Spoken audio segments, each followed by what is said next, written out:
Hey, I am Dragonfly Jones, aka America is Musty.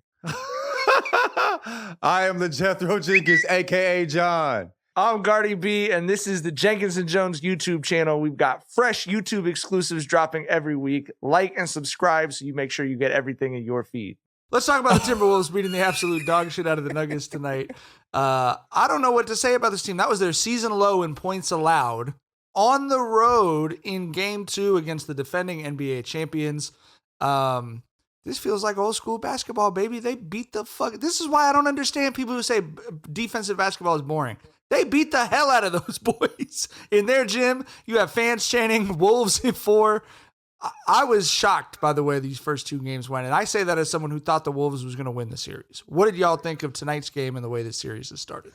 Listen, bro, people say defensive games are boring. It's like you just don't hate the team getting their ass beat on the on the other end enough. Because when you have a team who you want to see get lumped up, like, I want to see the Nuggets, take their lumps a bit. I ain't gonna lie, I'm a bit salty. So seeing this shit was like look, bro, I thoroughly enjoyed it. But these T-Wolves are legit, man. Legit as hell. Like, we came into this postseason like, they're gonna have to show us something. We didn't think they were frauds or anything. We were like, y'all are gonna have to show us that you're ready to take the next step. And they have fucking showed, exceeded expectations here. Did that shit tonight without Rudy Gobert. And bro, like, I don't know, shit's spooky for the Nuggets right now. You lose your first two at home. You're going to Minnesota, for the next two, bro. When at the end of the series, we all said, I don't know. I think the Timberwolves could beat this Nuggets team. They got a chance, right? Yeah. It was 4 minutes into game 2, and Ant was going crazy, but that wasn't what really got me.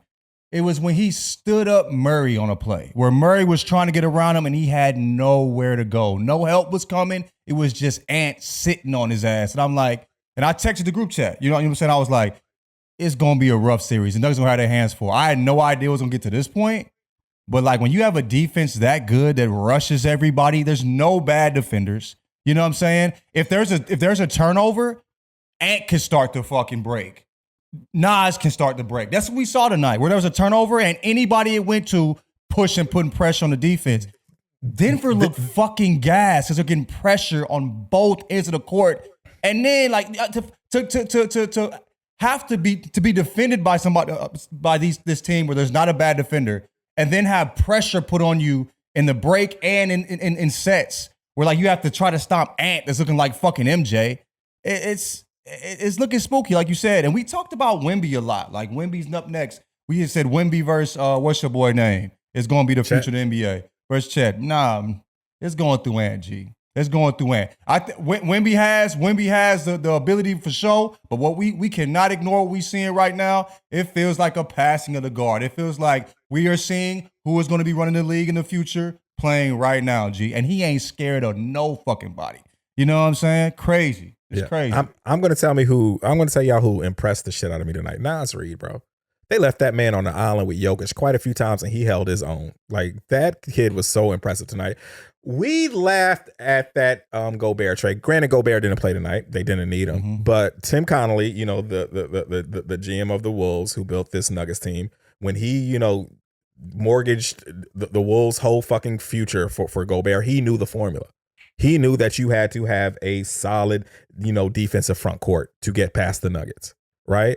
So like, bro, like that trade just, we were saying this though, it was the worst trade in NBA history a couple seasons back. It was looking bad for a second. It was. It definitely was. But bro, I mean, Conley built the Nuggets and he knows what it takes to beat the Nuggets, So yeah, having like, I mean, and we saw the same formula in the 2020 bubble with the Lakers, right? Where they had that three-headed monster that they threw at Jokic of JaVale, Dwight, and AD. Granted, that Jokic isn't today's Jokic. Today's Jokic is just incredibly better. But that is the kind of formula where if you have a defensive big who can hold his own one-on-one, you got another, 7-footer playing free safety to help or to get the rebound, so Denver doesn't get second chance shots. That's your best chance of beating this Nugget squad. The formula, Jokic has improved as a player, but the formula still seems to be the same so far.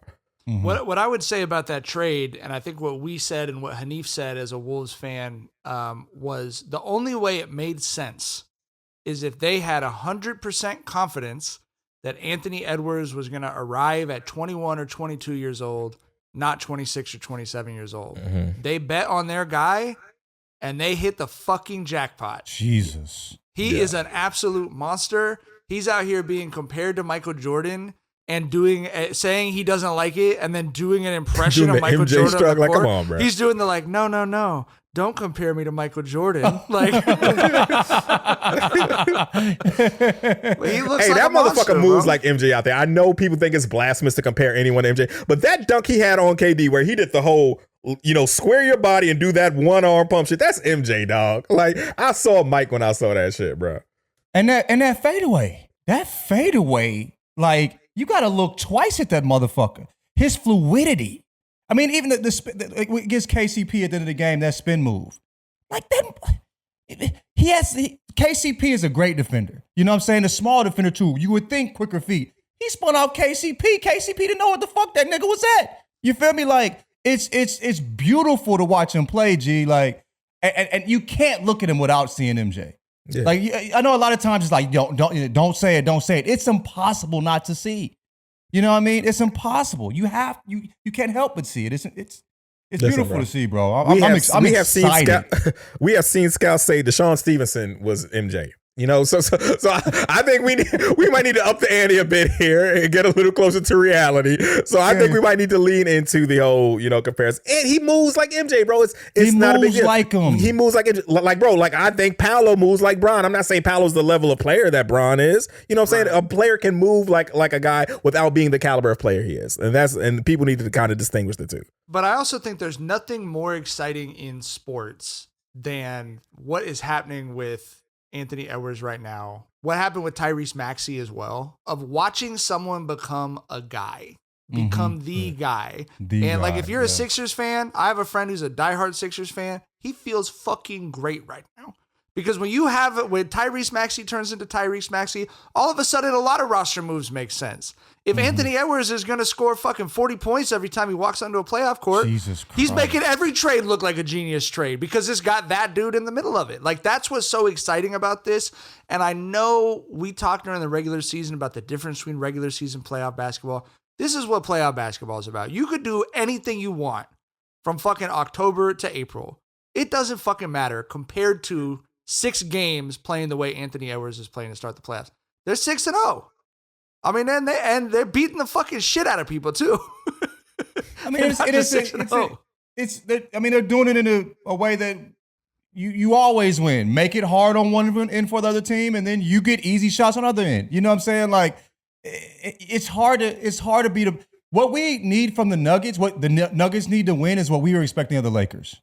You know what I'm saying? Well, they have to play a nearly perfect game to win because this team is so great defensively. It's going to be hard not to turn the ball over. Then they got bucket getters on the other end. You know what I'm saying? They're young, so sometimes, it might slow the offense slows up a little bit. But they got bucket getters on the other end, bro. Like, this, it's going to be very difficult. It was very difficult going into the series. It's going to be extremely difficult to come back from an 0-2. I don't see it happening. Did y'all see the quote from Jokic about when they asked him after game 1 about what he needs to do to contend with the front court of the Timberwolves? This is what the soon-to-be 3-time consecutive MVP best player in the world said. He said what he needed to do was, quote, have a duplicate clone of myself. That was after game 1. That's what Jokic said.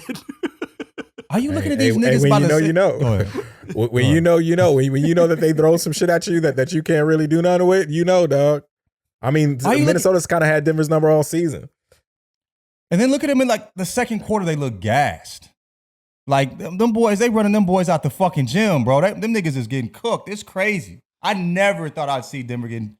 I mean, this is a good basketball team, a serious basketball team, great players, well coached, and nigga, they're just outman, bro. Yeah. Yep. Top to bottom at every position. I mean, the Timberwolves, did the Nuggets make 2 consecutive passes without a deflection the whole game? Jesus they just, Christ. the way they play defense is demoralizing. And you could see that the Nuggets are demoralized at home in a fucking gym where they put a banner up there to start the season, bro. MVP chance for Ant at the end of the game at the free throw line. I know those are Timberwolves fans, but that shit sounded loud as fuck. It's crazy. And we mentioned they did all that without the defensive player of the year tonight, who they literally, he left for the birth of his child And I just tweeted, like, he's going to take the whole FMLA, bro. Like, you take the next 6 weeks off, big dog. We don't need you. Like, if we go play in the Olympics, come on back for that. And these NBA teams, we're not stressed about it. I can't believe we said it about the Timberwolves, bro. Do you remember when Hanif, we were asked about, like, what do we think, and we just gave him the hardest time. We was clowning the fuck out that man. We owe him an apology. Bro, we had no idea. This team is legit. He's got a couple of enjoyable Jenkins Jonez appearances coming up. For sure. Guess. Yeah. If they beat the Nuggets, I think it's chip time, bro. Who's going to stop them? The Celtics? Yeah. Turning the ball over 15 times, you know what I'm saying, from the two best players. You know, Tatum and Jaylen Brown will average 7-8 turnovers each. The fuck? Like, I don't know, bro. It reminds me of Dwayne Wade in 06. This is what that reminds me of. This whole run with the Timberwolves. He coming out of nowhere, Dwayne Wade's welcome party, all that good stuff. But in the chat, we got Phil C. He wants to know which Canadian's having a worse week, Drake or Jamal Murray. Drake.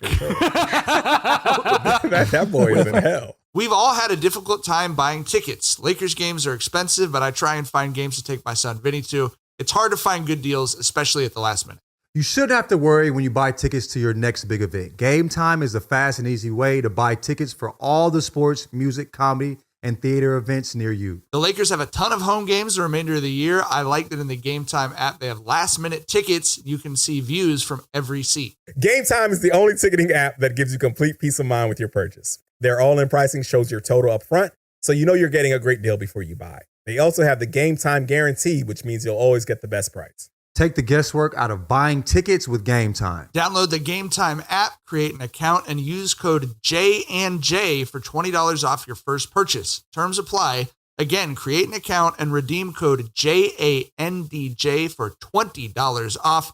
Download GameTime today. Last minute tickets, lowest price, guaranteed.